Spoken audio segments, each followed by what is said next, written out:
Good to see you, Tommy P. How are you? Yeah, Tommy P. Good to see you, Rich. What's up to my fellas in studio? Yeah, what up, baby? Tommy P. Okay. I don't know, Tom. I'm a little upset with you. It's But good to see TJ showed up for work today. I did not think that was a given. No, I know. He was in his own darkness retreat yesterday. you could have given me a heads up, Tom. That's all I'm saying. All right, Tom. There's a lot of people who feel that way. Tom, why did this happen? I know the Joneses were talking up Kenny Clark, and I know they were talking about stopping the run, but we all know 26-year-old elite first-team All-Pro pass rushers don't get traded for 3-time Pro Bowl 30-year-old defensive tackles straight up for a playing season. I know there's draft compensation, but for the 2025 season, it was essentially a trade of Micah Parsons for Kenny Clark. That just doesn't happen. So why did this happen, Tom? Let's start with the timeline here, because there seems to be a misconception that, as Jerry Jones said last night, that they got this thing done in 5 minutes. That was not the case, regardless of any rumors or whatever was reported out there. This had been going on for weeks. The Cowboys, once Micah Parsons requested a trade in that lengthy statement back on August 1st, they inevitably started getting calls. And I know of multiple other teams beyond the Packers who made those phone calls. And in the early going, it was difficult to tell whether the Cowboys would seriously consider trading Micah Parsons. The compensation, if they were to do that deal, was pretty clear, which was it would be something in the neighborhood of the Khalil Mack trade back in 2018, which was actually a little bit less than 2 first-round picks, because then there were some swaps and there was a 2 that went back to the Bears in that deal. But basically, it was going to be 2 first-round picks, give or take. That was going to be the price. We now know from Jerry that they eliminated some teams if they did not feel those teams had a defensive tackle that was worth them bringing in as part of the trade. But let's set that aside here. Okay. This trade with Green Bay, in terms of the trade compensation, was done 3 days ago. The Packers and Cowboys had agreed. It was going to be 2 first-round picks. It was going to be Kenny Clark. This is the only team. So in order to get to that, Rich, of this is the one team, this was weeks of them surveying the landscape of, hey, what else potentially could we get out there? The last piece of this then became the contract, and that was what was going on over the last 48 to 72 hours. David Mulugeta, who presided over another really unique situation several years ago with Deshaun Watson, also presiding over this one, and knowing that much like in the Watson case, regardless of what was going on in terms of off the field and potential disciplinary considerations, they had a lot of leverage because it was basically free agency. In this case, you had kind of a free agent vibe in terms of what he was able to do, not playing 4 teams off each other like he did with Deshaun Watson, but the reality that it's very rare players who are on one roster truly get to negotiate a contract with a different team, which effectively gave Micah Parsons veto power over that trade. In other words, if the Packers don't pay what the price is, you simply say, I'm all good. I'm not going to go to Green Bay. They're not going to give up 2 first-round picks and their starting nose tackle for a guy going into the last year of a contract. So the Packers went to $47 million per year in terms of the new money on the extension. Even if you consider this a new 5-year, $212 million deal, which it kind of is from a team accounting standpoint, that's still over $42 million per year. That's still the biggest deal ever for a non-quarterback. The fact that Packers were able to make that type of commitment to Micah Parsons goes against so much of how they have operated for decades here. There are countless trades that they have been close to. Randy Moss, Tony Gonzalez. I mean, name all these players over the years where they're in it, and then it came right down to it, and it's, we don't want to do that extra 1 round in the pick. They hadn't been a first-rounder, much less 2 first-rounders, since 1992 when they acquired Brett Favre. The year after that, they signed Reggie White as the first free agent. Those 2 helped usher in this golden age of Packers football that really has remained undisturbed for several decades. But if you look around the rest of the league at what the teams have done that have won Super Bowls, which for all the Packers' success, they have not yet done in the Matt LaFleur era in Green Bay, there's been something bold about what they've done in the trade market. Howie Roseman does it every year. He's in on every trade, and he makes a lot of trades. You had the Rams, of course, who are trading all their picks to bring in guys that could help them right now. The Chiefs have been very aggressive, not just trading for guys, but trading guys away in like the Tyreek Hill trade. And there's a corollary here, Rich, between that trade. We'll get to that in a second. Appreciate you, Andy. Shout out to you, buddy. About a Chiefs team that had gone to the AFC Championship game that year, that had won Super Bowls with Tyreek Hill on the roster, but they felt like not just getting what at the time was a first and a third round pick, but freeing up $30 million per year in cash and cap space would allow them to address all these other needs, rebuild the defense, rebuild the offensive line. They did that. They went back and they won 2 more Super Bowls and went to a third last year. For the Cowboys, you heard Jerry Jones talk a little bit about that last night, that, hey, this is not just the 2 first-round picks and Kenny Clark. This could turn into 5 players. He wasn't talking about trading down in the draft. He's talking about, we got all this extra cash and cap space because we're not paying a pass rusher now $40+ million per year. Yes. And I get the people that sit there and go, well, you use those picks just to try to find the next Micah Parsons. What this was, as much as anything or Arch Manning for Dallas, was a referendum that they did not ultimately believe that Micah Parsons was going to be the difference or not to them winning a Super Bowl for the first time in 30 years. They tried to do the deal. Jerry thought they did the deal in April and March. In the end, Micah Parsons said, no, you need to negotiate with that with my agent.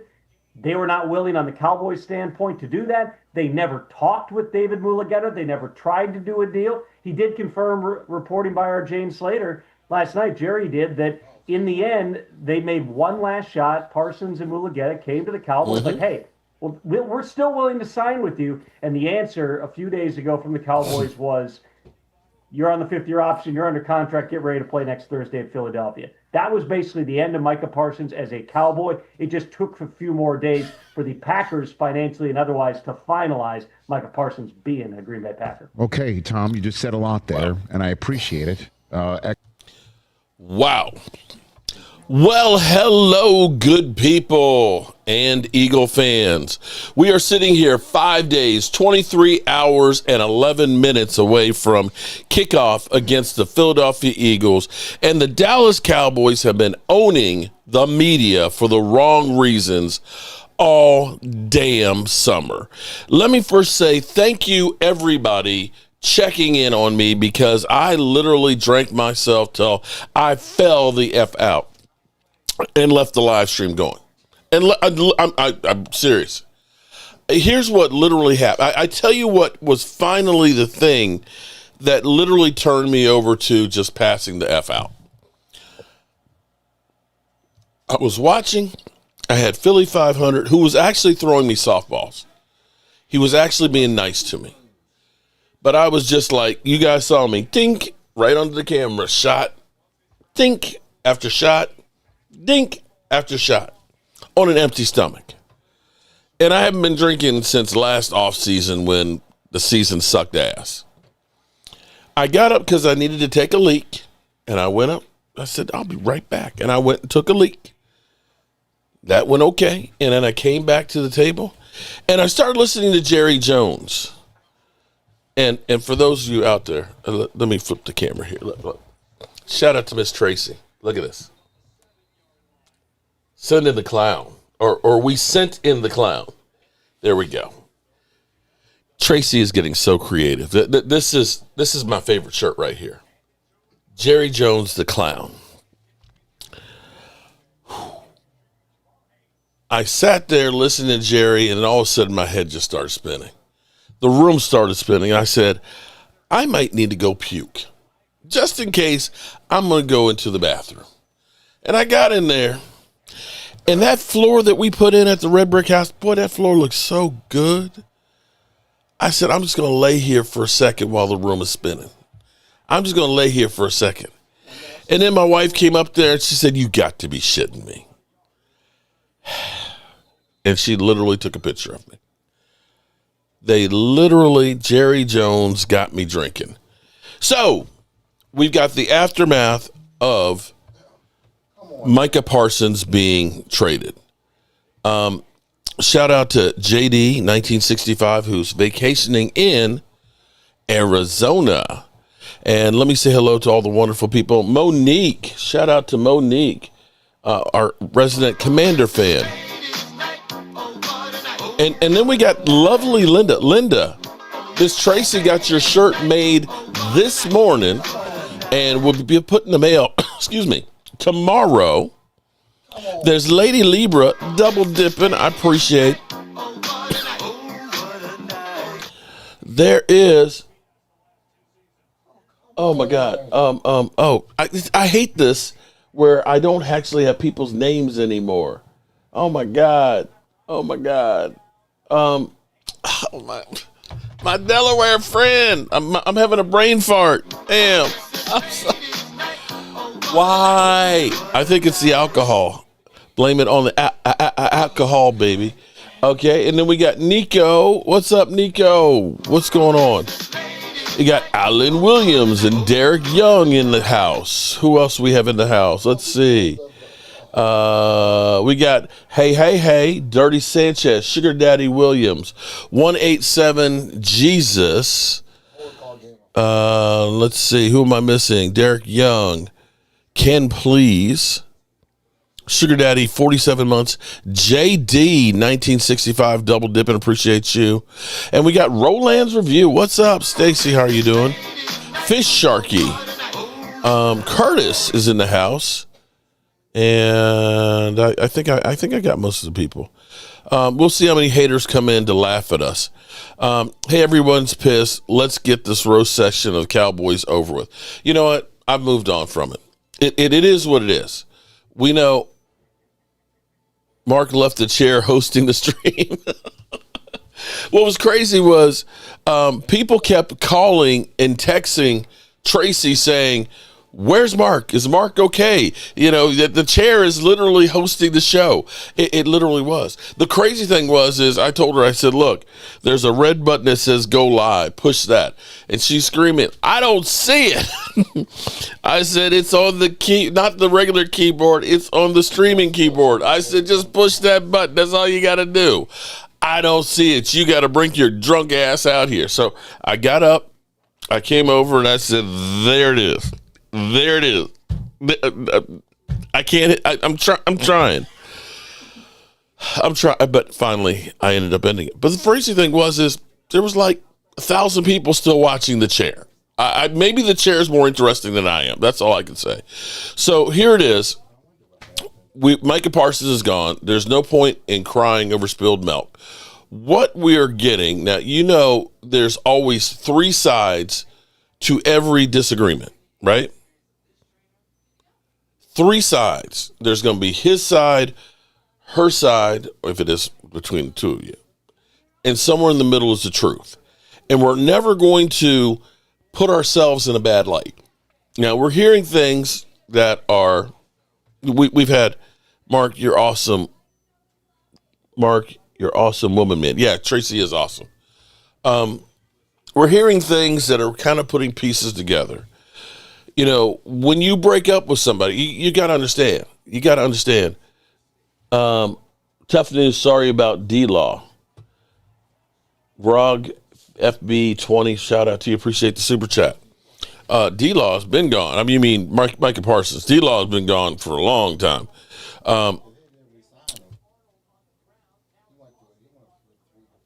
Palm Folk 6661, thank you for the super chat. Thanks, dope content. Keep your head up. 10 wins can happen. Mr. Jones' press conference sounds like a long infomercial. Yeah, you know, he didn't do himself any. You know, that's where the worst thing you could do was, first of all, you guys show up and it looks like you're at a funeral. And then you're trying to sugarcoat us and try and sell us that it was great. The move wasn't great. And, you know, the more I hear it, I kind of understand the reason behind it was at this point they were looking at it and saying, I think him laying on the table was finally Micah Parsons saying, F you. And Jerry Jones is rich enough to say, you know what? I don't care. We're better off getting him out of here. And I will say, I know people will say that, of course, you're changing up what you're saying. I hate losing a talent like Micah Parsons. I hate it because I got, you know, the assassin pieces in here. It's me, Ginger. Oh, Ginger. Shout out to Ginger. Ginger, where have you been? See, here's, if you don't know what I'm talking about, what happens is, Ginger, welcome back. I hope your Seahawks do well. But what happens is because YouTube is trying to cut down on the trolls and the fake accounts, like, you see the Mark Holmes and he's out here trolling, is they're trying to put your actual call name letters on there. And a lot of people's call names don't necessarily match up to their names. So I'm looking at some of these things. There's North of the Border and Curtis. I've got those, and Alan Williams. But some of them, it's kind of like, I don't know what it is, because it's like the generic YouTube call sign. So welcome back, Ginger. Hope everything's been good for you, girl. Derek Young, all right, I'm relying on you to get me through this year. It might not be as bad as we think. Okay, I'm going to try and take the high road and be positive. What we do know is Malik Hooker, after we lost to Green Bay, kind of came out and said it's kind of hard when you're doing your podcast and we're dealing with that aspect. You know what I mean? That maybe, people are running all over us and you're doing your podcast. We do know that at the beginning of last year, those first 4 games that he played in before he got injured, he had 1 sack, when he was literally, after we got mollywopped by Baltimore, I think he was choking up with Big Play Slay. And that was another one of those bad looks. It's kind of like, bro, that don't look good. We just, you weren't out on the field. You weren't out on the field.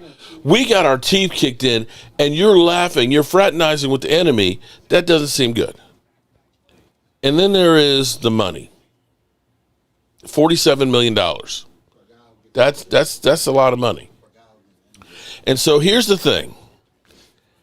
I can't go through and say, you're stupid for not paying him, because then I'm a hypocrite.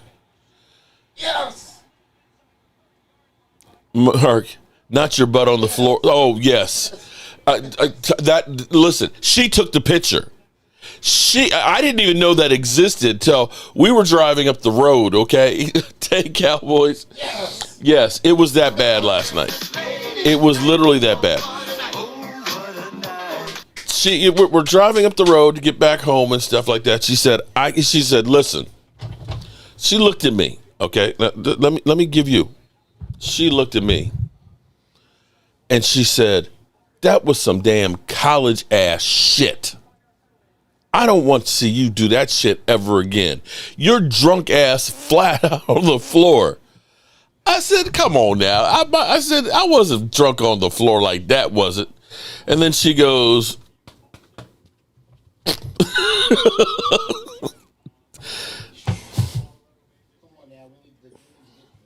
so here's the thing. Sometimes you literally just have to be the butt of the joke.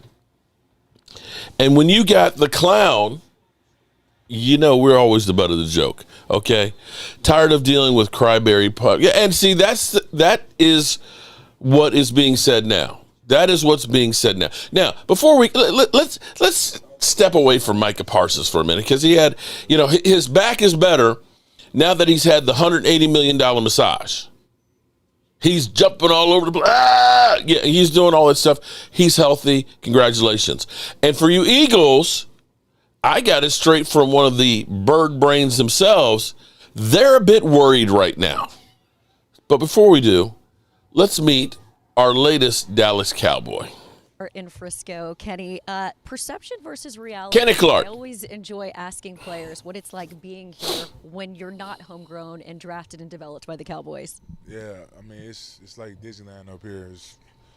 Everything is top notch. Everything is top class. It's amazing. It's amazing. Top coverage, too. How closely were you following the Micah Parsons saga? Were you following it as closely as a lot of football fans? Definitely. I heard like all the rumors and all that kind of stuff, through social media and everything.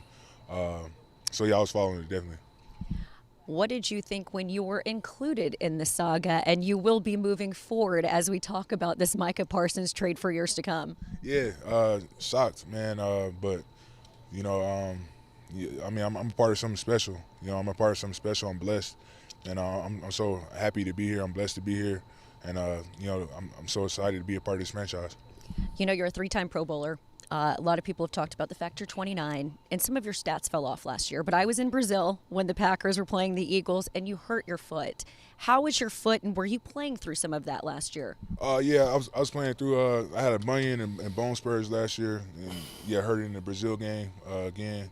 I mean, all that stuff is behind me, and I'm excited to just hit the ground running. I got a lot to prove, this year, and I'm excited to prove that. The one thing they've got to fix around here is the run game. 179 given up week 17 to the Eagles. Does it help at all that you're going to be lining up with a guy in Osa Odigizua, who you played with his brother at UCLA? Is there familiarity there for you? Yeah, definitely. I've been knowing Osa since he was a kid, and I mean, just with the run defense, it's going to take all of us. It's going to take all 11. We got to be physical at the point of attack and set edges and close backside, run to the ball, get punch outs and all that kind of stuff. But at the same time, it's going to take all of us doing our job, doing our 111th, and understanding, our gap integrity and all that kind of stuff, and stopping the run. Last question for you. We've got one kid that's stolen our hearts around here. That's Trayvon Diggs' kid. And it sounds like your daughter might light up the room for us. What was it like for her to meet Jerry, be on the plane? I understand you guys were having ice cream when this broke yesterday. I went to get her ice cream before I got the call, and she just been smiling ever since. She's been smiling ever since, and I mean, it just shows that was the right move, and I'm just thankful. I'm a part of this franchise. It's a historic franchise. And they're gonna get everything I got. I appreciate it. Well, tell Jerry that we need to get her a pair of little Lucchese's. I know he's got the hookup. There's a store right across the street. She'll look cute in them. Oh yeah, for sure. Yeah, there you go. I'll let her know. All right, shout out to Andy. Andy says, "What I can't get around my head is Prescott's salary far too much for what he has done." Here's what I'll say. I appreciate the super chat. Thank you so much on that. Here's the thing. I don't know how we go through and we have the things that Jerry Jones does, and then we look around and we say, I don't know why we're not winning because of the quarterback. See, here's the thing, and this all goes full circle because Jerry Jones waits to get these things done. Just think about this hypothetically. Just listen to me for a second. What if the Cowboys, instead of waiting till the season opening day to get Dak Prescott done, actually, as soon as the season ended, worked on getting his deal done before Trevor Lawrence and Jordan Love and all of those guys, because Joe Burrow was the top at 55. Maybe he gets Dak Prescott for 54. Maybe he gets it for 55. That's a few dollars just less. What if at that same time he was trying to do CeeDee Lamb, who at the time, it was Tyreek Hill, who was $30 million, was the highest paid. He let everybody, A.J. Brown, Jamar Chase, and all these guys get paid, Justin Jefferson, everybody got paid. So then it's like, okay, now we'll try and pay him. So, you go ahead and you blame Dak for getting paid when you have a guy who kind of tried to screw Micah Parsons' deal over by getting that $40 million. Oh, we're going to pay you $40 million. Well, T.J. Watt got $41 million, and it's only for 3 years. He can go ahead and try and get new money again. And this is after he had gotten his new contract 3 years ago at 28. So I can't exactly put it all on and say Dak, Dak put a gun to his head. Quite frankly, when you look at what the Joneses do, if we're not going to be bringing in people, because when Dak Prescott was dirt cheap, what did he do with the money? Where'd the money go? It didn't go into bringing in anybody to help him win. Now, all of a sudden, Jerry's talking about, well, we have to stop the run. Well, damn it, I've been talking about stopping the run since 2017, when people finally started listening to me about Calais Campbell coming from the Arizona Cardinals. I said, go get a guy like that. We need somebody who is a veteran leader, a veteran presence, who can help stop the run. We don't do that. And as much as people are poo-pooing this guy, you actually have to look at it between him and Osa Odigizua as probably the best defensive lineman duo that we've had since Jason Hatcher and Jay Ratcliffe. And that's been since like 2011 in the last 14 years. And let's be clear here. Let's be clear. Everybody who's now like, how could you? You were before saying, get rid of the guy, he's a bum. And for me, the real McCoy, shout out, Kenny Clark Kent. He's my dog. Jerry also said we can turn those picks into, okay. Well, he can try. If he's going to spend a number one pick, it better be like an A.J. Brown type player. I'm just going to say, you don't take a number one pick and get chopped salad, okay? Well, you might if you're Jerry Jones, because I don't know that they get enough compensation for him. So here's what I'm going to say. And I can't get mad about Micah Parsons being traded because of what I say. I say the Dallas Cowboys' Achilles heel is our roster is always top heavy. And this goes back not just right now. You can go back to Tony Romo, because we had Tony Romo. Tony Romo, great. Tony Romo was good enough to win a Super Bowl on the right team. You had Jason Witten, okay? You had D. Ware. You had Des Bryant, okay? You had Tyron Smith, you had Travis Frederick, and you had Zach Martin, okay? Right? Those 7 guys literally took up about 50% of your cap. So here's the thing. Let's say, I can't remember what the cap was at that time, but let's say it was $140 million or $150 million. Those guys took up $80 million of it, hypothetically. That means everybody else on your roster is averaging about $1.5 million. So when you went from Tyron Smith, if Tyron Smith and, Jason Witten and all those guys are healthy, you got a great team. But once you start taking nicks with Tyron Smith is hurt and you go to Chaz Green, your talent level drops tremendously. When you look at New England, when their heyday, you had, of course, Tom Brady, you had Gronk, but you didn't have all of these superstar, highest paid players in the NFL. They collectively went about 30 deep with players. They had players that play a certain role. You might only play 15 plays, but those 15 plays are strategic and using the skills that you have. And if we lose a player, it's okay because we're not dropping from up here to down here. Like Tom Cruise, with me, without me. With me, without me. Jay Smoove, you're another one. Jay Smoove, your shirt. We finally got the 3X, okay? Now some of these shirts are coming in kind of small. This is a 2X. Either I swelled up last night or the shirts are cut a little smaller. But we got your shirt. It's packaged up, and I'm putting a label on it tomorrow morning, and it's going to the post office, headed for you. And lovely Linda, yours is too. And somebody ordered 3, not 1, not 2, but 3 shirts last night. Miss Tracy got them done. They're going in the mail tomorrow. And my name is Jeff. Your shirt is on the way too. So we got 4 of them that are going out tomorrow. Shout out to everybody that's there. So in a way, it is a change of philosophy. Now, talk is cheap. Talk is cheap. If you follow it up, Walker Wade, Mark, I'm going to be fine. This was a good move. Okay, Walker Wade is happy. Okay, if you're going to go out there and say, all right, first problem we have is, and let's be clear. We suck ass at stopping the run. And there's nothing that you looked at from Mozzie Smith that said, we're going to be better. I'm sorry, Mozzie's mom. I'm sorry. I love you. I love your son and everything else. But right now, we got to do more than what we're doing. If we take last year, let's take last year because last year was abysmal. You had Micah with his 12.5 sacks, which is incredible.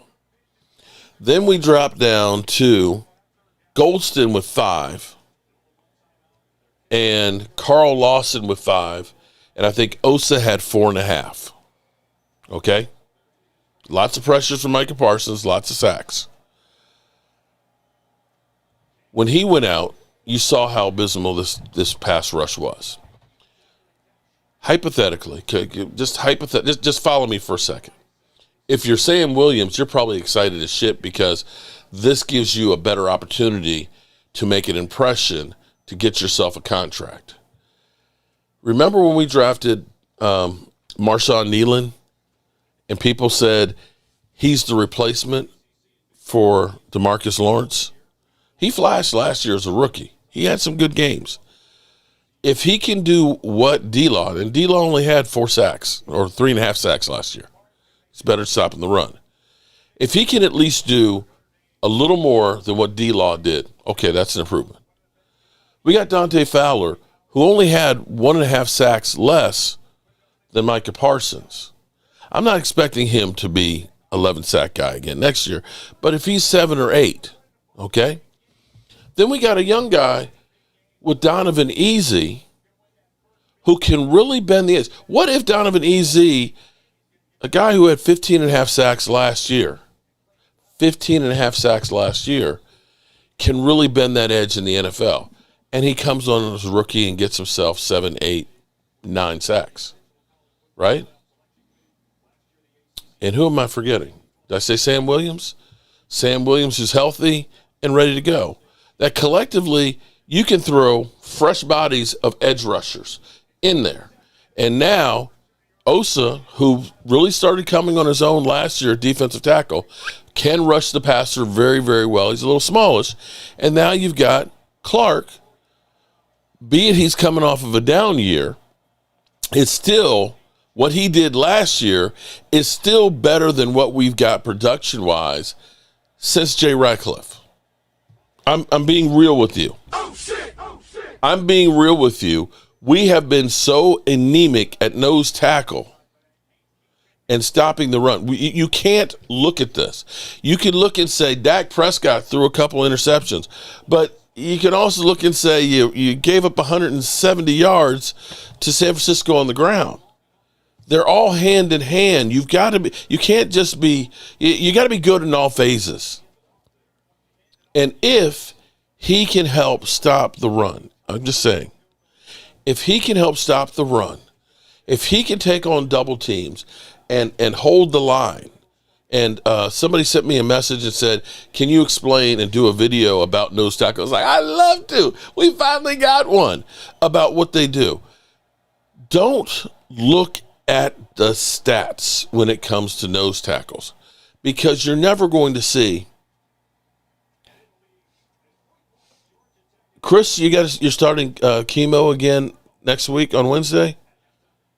Sending prayers to you, my buddy. Kenny Clark is a dog if he only had teammates to help him. Well, that's what I'm hoping for, Kevin, that Kenny helps in the middle of the field. Because here's what I'm going to tell you. Here's what I'm going to tell you. This has always been my philosophy. You get your biggest bang for your buck at nose tackle, at defensive line.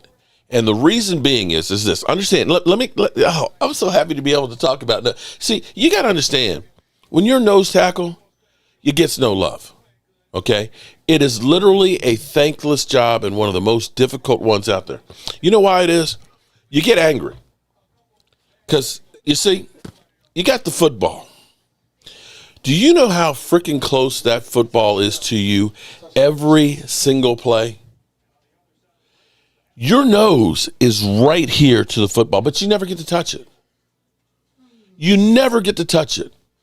Your helmet is this far away from the next guy. You are closer than anybody else on the line. You have less time before that contact. That center knows when he's hitting that ball and he's launching out at you.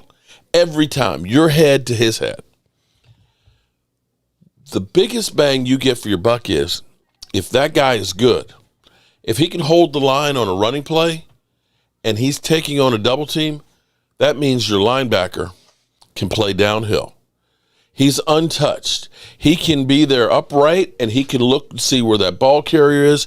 He can track him like a heat-seeking missile, and boom. But if the guard gets out and then he's got to try and shed that block, it slows down the momentum. And that's where you get running backs that end up getting more yards after contact. As opposed to me being able to run downhill, I'm actually deflected and off balance trying to make a move and adjust to where you are. Okay. If you have a nose tackle who can just push the pocket 1 yard, and get his big paw up, you're blocking the view of the quarterback, and they get antsy because they think about people going at their knees. Okay? He can't step up in the pocket. If he can't step up in the pocket, then your edge rushers become more effective because he's deeper than if he can step up in the pocket. So instead of them getting washed by, they get more sacks. If he pushes the pocket, that quarterback is going to want to throw quicker, which means those deeper routes aren't there because he doesn't have enough time. And because we have not had that guy in forever, it makes it that much harder for the edge rushers, for the linebackers, and of course the cornerbacks have to hold their guys even longer. So you may look at this and say, this is a dumb move that you gave him away for nothing. Yeah, it would be nice to get more compensation. It would. Green Bay, talking to Philly 500, let me say shout out to Philly 500 because Philly, he ended up calling me today and saying, bro, are you okay? He said, were you really that drunk? And I was like, oh, shit. I was like, bro, I sent him a picture. He's like, oh, my God. He's like, I didn't know you were drinking. You know, he's like, I'm looking at my chat and stuff like that. And next thing, you were just gone. And I'm just like, man, oh, shit, what happened? It's like, man, I said, they finally got to me. I said, Jerry finally got to me, and it was just bad, okay? And there's nothing else I can say about it. Once I started, it was just, I can't stop. It's just, Jerry, screw you. But then getting and talking to him, you know, you see me and Philly on Dance Leo at each other's throats and stuff. But Philly 500 is really a nice guy. And I do want to meet him in person at some point in life. Just not after an Eagles win, preferably after the Cowboys win. That's what I'd really like to see him. But he started saying, he said, I'm actually worried. I said, what are you worried about?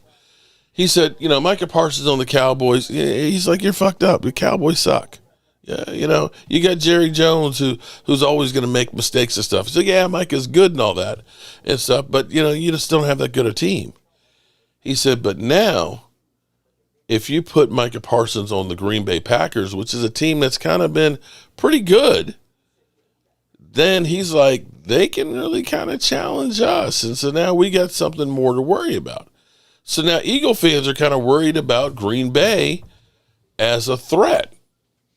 There's a point to that. Now we play Green Bay week 4. You talk about creating drama. That might be the most watched regular season game after this Eagle Cowboy one. Let's get somebody else's perspective on Mark. Please don't do Nico, trust me. Tracy put a lock on the liquor cabinet. Okay. She's like, no mas, no more. That's it. You're done. All right. Let's see the thoughts of people out there on this one. In this trade situation, I have not heard one person say this was a great idea, way to go, everybody. So how does this move, or how will it, do you think, define Jerry Jones' post-Super Bowl legacy? I think this will go down as one of the biggest mistakes in NFL history, and I don't think that's dramatic.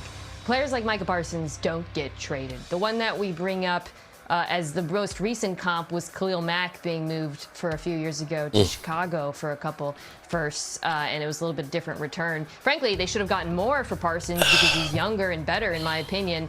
But that trade, you know, after Mack was moved, the Raiders went downhill, and candidly, I expect the same from Dallas. Micah Parsons is the kind of player you wait an entire generation to draft. He is a future Hall of Famer. He is one of the 2 or 3 best defensive players in all of football. The only case in which I think it would be defensible to trade a player like that is if you don't have a quarterback and you're a rebuilding team and you're going to be bad anyways. But that's not what Dallas was. Nothing about this is logical to me. I have yet to hear a coherent football defense for it. And it just seems like it was a case of hurt feelings that spiraled out of control. Yeah.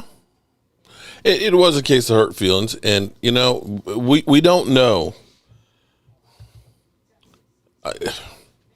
Right now, it looks like shit. But if the Cowboys play, let's say Kenny Clark comes in and helps to slow down the run, and Donovan EZ ends up being the real deal, and then we get Agent Zero back in the middle of the season. Here's what I can say. We are worse edge rushing without Micah Parsons. That's a check.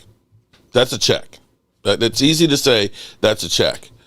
We may be night and day different, better, though, in the middle of the field. I think we're better than we were last year at linebacker. Our secondary last year was not good. It wasn't good because everybody was injured. I would say at the moment, it's about the same as where we were. So you've got the same as far as secondary goes. You got a little bit worse. Well, you got a lot worse on edge rushing. You got better at linebacker. You got better in the middle of the field. So it may not be the worst defense. At least we got somebody to at least stick in here. If it ended up being all draft picks, it would be basically you got screwed for this season. But at least you got something in a position of need. I don't necessarily agree with trading Micah here, but we don't know everything that went on. The thing that kind of took me aback was, you know, Jerry and Stephen Jones, they're the clown show, they're the idiots and stuff, and they were right there in the moment getting all the blowback. They looked like deer in headlights.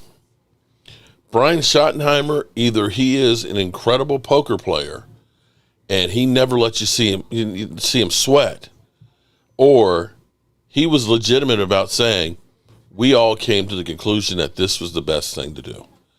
And that's where I wonder if that 1 hour meeting that he had with Micah he was the one that was delivering the message that, Micah, here's what we're going to do. We're not negotiating a contract right now.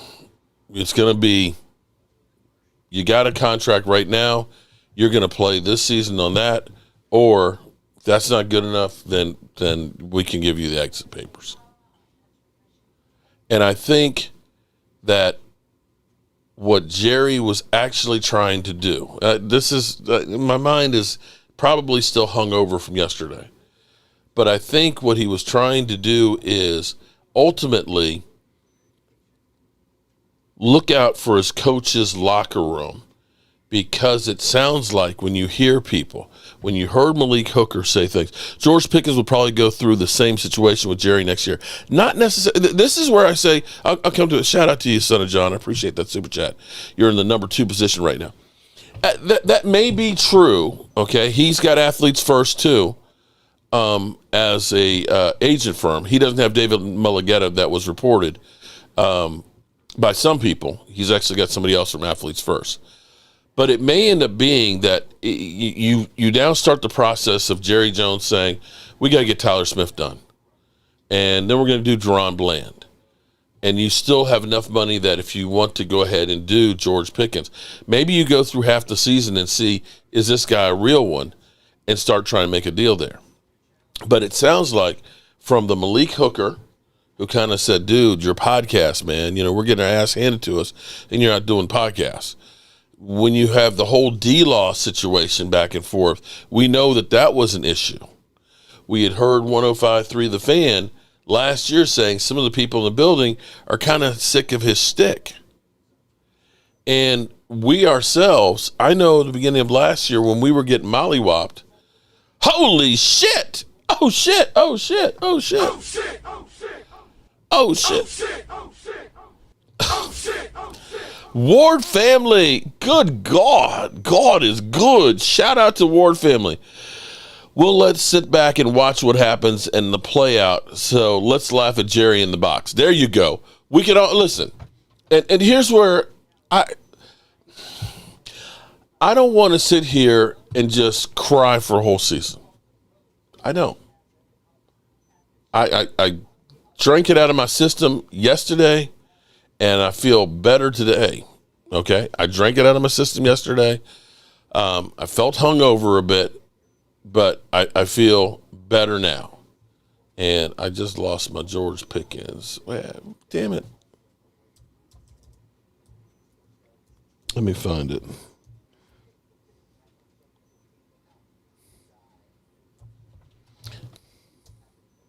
Damn it. Son of John, but Pickens' agent is from the same agency. Yeah. You're going to have to deal with it the way you deal with it. But this is where I have an answer for you on that one, if I can find it. It's damn Twitter. I had the link up on it. Ah, shit. Fuck.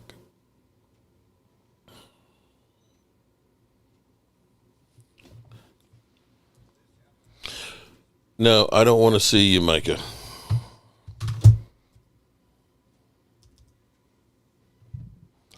Okay, my keyboard's not working. Hold up.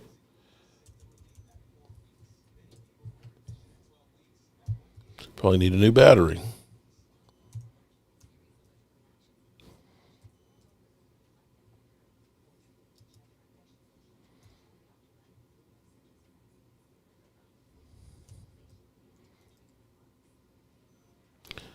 Come on. Okay, let's see if we can find this real quick, because it was a great interview with George Pickens. Nope, I guess it's not there. 7 minutes ago. Come on, Jane, where is it? Where is it?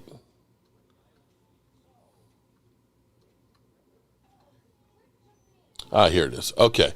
Here's your answer to George Pickens. What did you think of this whole... George, you have a unique point of view on this. You've been part of a trade yourself this year. What did you think of this whole saga? I feel like it was just, some people got to do the best for their situation, and I feel like from organization and from player, that's exactly what happened. Yeah. Do you feel the lack of his presence here today? I mean, what's the mood been around here? Yeah, definitely when you got like a guy that's been here for like 4 or 5 years dominantly, making an impact, you definitely going to feel his presence when he's not here. So I just feel like I said, the best for both parties, especially for him and what he wanted, especially for, kind of what the organization wanted. So, yeah. What were the cell phones in the group chats looking like last night when this news went down? I was on the video game, actually. I didn't know until I looked up, I think, early this morning. Damn. Oh, yeah. But, damn. Best for both parties, I guess. How good was, for looking at from Micah's lens, how good was it for you to have a change of scenery?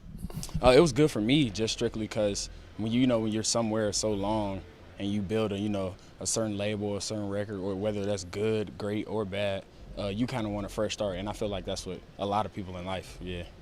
Do you find yourself gravitating over to Kenny, going, "Hey, man, I'm new here too"? Yeah, definitely. I'm just not. He's brand new, and I'm just new. You know what I mean? So yeah, we're gonna embrace him as well. Appreciate you so much. Sure. There you go. So, the more I see of George Pickens, the more I really and truly like George Pickens. And it seems like from everything we heard about him, and everybody keeps telling me, oh, he's going to implode and he's going to go off and everything else. I don't know. I think he's actually really enjoying being here. And he actually had a great point on that, I needed to change the scenery. I'd been there for a long time. He was doing his thing, and he was flustered. And maybe it just wasn't working, and maybe the fact that some of the things we've seen during this whole negotiation, I have never seen a player. I'm hurting now. This season may be a difficult one for the Cowboys. I don't know that it is. Officially, Coco, shout out to officially Coco. And I agree with you, Crazy Corvette. The new layout sucks because I don't know who everybody necessarily is and things, so forgive me. I don't know that it's going to be much worse than what we thought it was to begin with. Willie Vesser, what happened to my wrench? Willie, because you're on the other channel. You're on Cowboy Joe Boo as opposed to Joe Boo Sports Report. So you're still over on the other channel, have your wrench. Listen, before Micah was traded, I was already saying we're going to need to score like 35 points a game because I don't think our defense is going to be that good because we hadn't addressed stopping the run. We hadn't, right? Didn't we all say our defense is going to suck? I know I did. I said we need to go out and get another cornerback because we don't know where Diggs is going to be. I know I said we need to go out and we need to get legitimate defensive line help, a legitimate nose tackle. I know I said that. I know I said that because we do. Yes, we lost Micah. Yes. But at least we got some help in stopping the run. Because ultimately, if you can't stop the run, you couldn't maximize Micah Parsons. Would I like to have Micah Parsons here? Yes. Yes.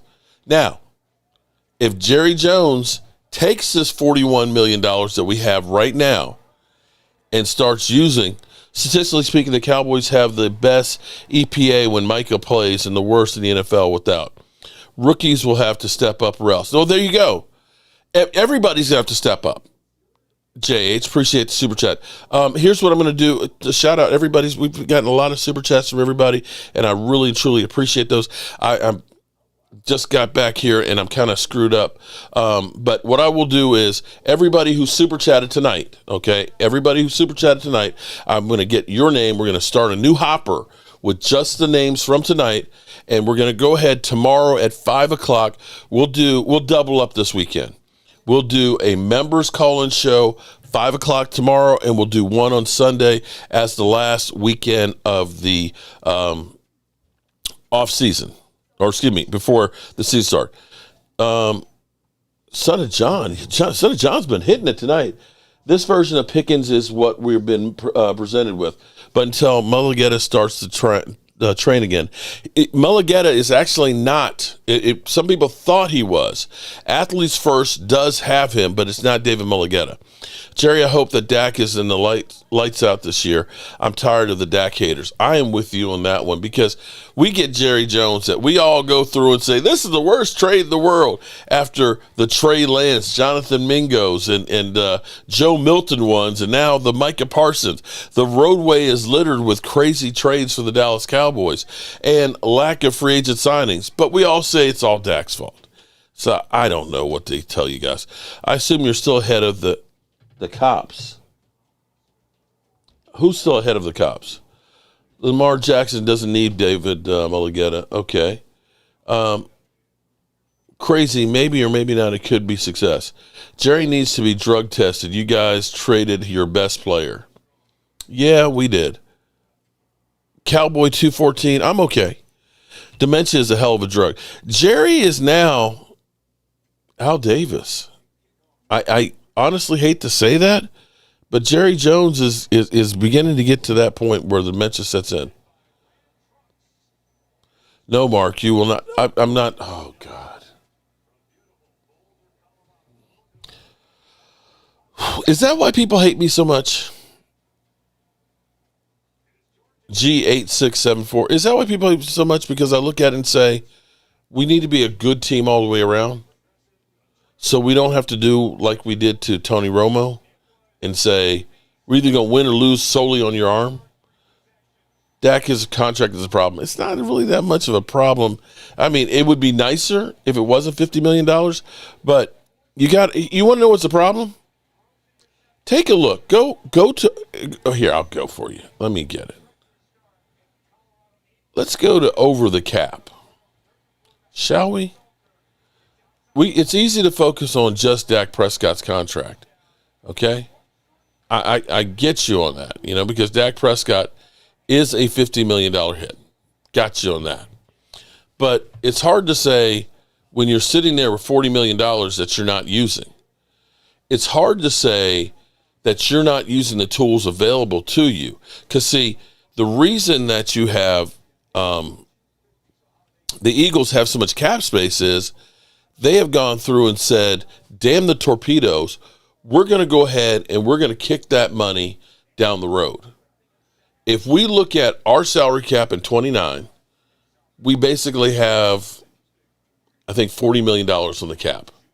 The Eagles have 290. So clearly they're creative with their accounting and put it out there. But as we go through here, okay, yes, Dak is $50 million. Terrence Steele is $18 million. But what's even funnier or sadder is, let's go down to the bottom here. And in the bottom, let's take a look. Let's take a look at the dead money that's over here, okay? We got almost $9 million that's going to Zach Martin, who's not here, which I don't have a problem with because Zach Martin deserved his money. But take a look at the number 2, Michael Gallup, $8.7 million that we're eating for lunch. Bro, he ain't been on our team for 2 years. He ain't been on our team for 2 years. We're still paying almost $9 million to Michael freaking Gallup. So if you want to talk about Dak Prescott, at least Dak is on the field and playing for us. The last 2 seasons that Michael Gallup was here was less than 900 yards combined. And here it is 2 years later, we're still paying $8.7 million. We got $7.5 million for D-Law. We got $4 million for Brandon Cooks. Okay? We have $32 million in dead money. Micah said he's back in great, yeah, right. Well, you know what? We all knew. Okay, let's be clear. We all knew that Micah Parsons' back was bullshit. That's no different than Jay Ratcliffe, who was injured until he was released by the Cowboys and he signed with the Chicago Bears. It's like, oh, I'm good to go now. Yeah, that we knew it was bullshit. And that's part of the reason why the Cowboys said, you know what? Because Micah was looking for the doctor to say he can't play. He was going to sit here, collect his $1.3 million game checks, and be a distraction. And they just said, you know what? We just got to get him out of here.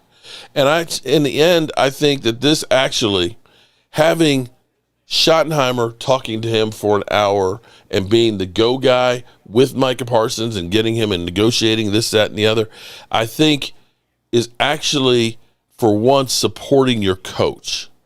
Instead of it all being handled by Jerry and Stephen Jones, allowing the coach and everything else, and for them to kind of say, we're in agreement that we don't want this distraction. And that's the bottom line on it. So at this point, none of it matters. We can talk till we're blue in the face about, you know, how could he. It doesn't matter now. It doesn't matter.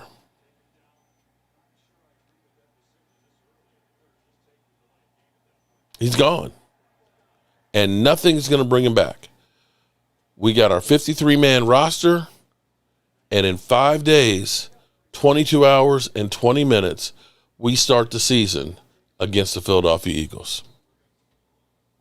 We got to deal with the people that are here. So the best thing to do is just move the hell on. That's all we can do.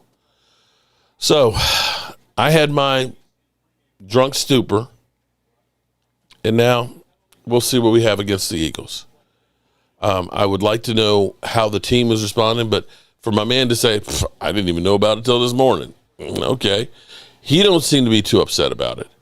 And it seems like from what we're hearing from reports, for some people, they kind of looked at him as kind of a diva and a pain in the ass.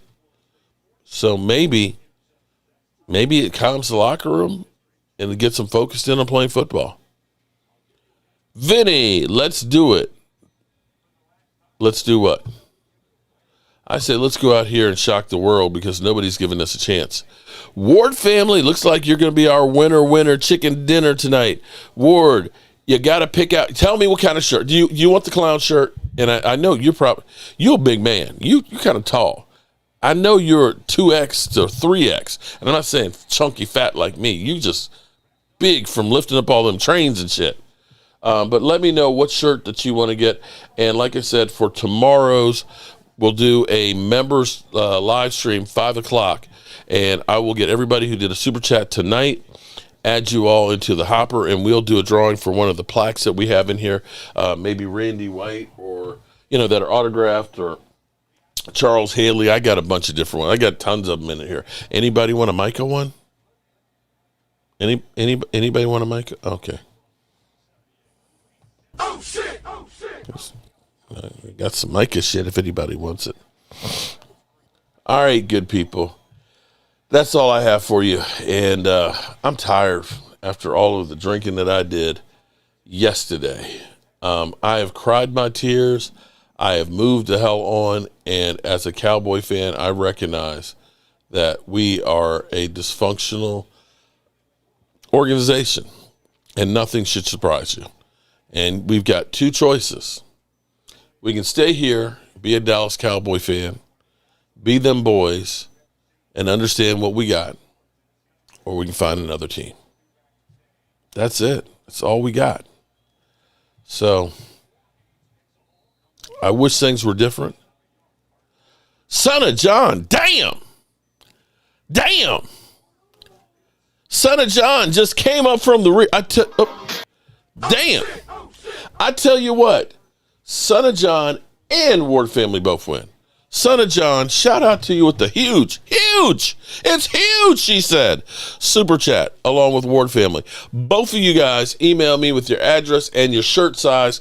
And if you go to cowboyjoeboo.com, all the shirts and stuff that Miss Tracy has come up with are in there. And if you want something kind of special or a little bit different, let me know, and I can get Miss Tracy to design it for you. As always, I appreciate everybody. Thank you all so much for all the love, the support, and everybody worrying about me being passed the F out. I'm okay. You're okay. We are going to be okay. Turn out the lights. The party's over. They say that all good things must end. Call it a night. The party's over. And tomorrow and next year starts the same old thing again.